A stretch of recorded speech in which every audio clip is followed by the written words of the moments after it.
لیکن یہ کہ یہ آخری بات بڑی خاص ہے کہ حافظ صاحب بہت سے لوگ کہتے ہیں کہ جی یہ جو مذہبی تنظیمات ہیں نا ان کو آنے نہیں دیا جا سکتا، ہم اس لیے دوسرے کا ساتھ دے رہے ہیں۔ یہ صرف شیطان کا وسوسہ ہے۔ کیوں؟ اس لیے کہ اگر حضور علیہ الصلوۃ والسلام بدریوں کو یہ کہہ دیتے کہ تم 313 ہو، تم سامنے مت جاؤ، ان کے وہ سپر پاورز ہیں اور آپ تو 313 ہیں، آقا نے یہ نہیں فرمایا، حضور نے فرمایا ہمارا کام میدان میں نکلنا ہے، مدد کرنا رب کا کام ہے، 313 کو غالب کرنا رب کا کام ہے۔ اور کیا ہوا؟ آج دھرنے پہ نکلے اور اعلان کر دیا 7 دن کی وارننگ دے کر جا رہا ہوں۔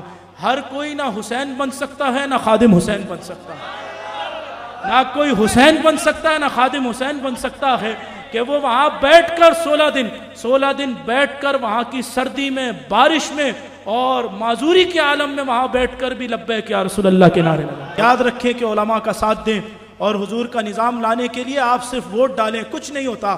میں علامہ خادم حسین رضوی صاحب رحمۃ اللہ تعالیٰ علیہ کے ساتھ سکھر کے جلسے میں تھا، حضرت نے کمال بات ارشاد فرمائی۔ حضرت نے تقریر کی اور کیونکہ حضرت کا اپنا انداز تھا، آپ نے ووٹ کے حوالے سے تقریر کی، آخر میں ارشاد فرمایا کہ حضور کے نام پر پرچی دو، اور مجھے خوشی جب ہوگی کہ کل جب سکھر والے اٹھیں اور اٹھ کر یہ کہیں کہ یار وہ جو مولانا آیا تھا اس نے بڑی عجیب و غریب بات کی، حضور کے نام پہ پرچی دے دو۔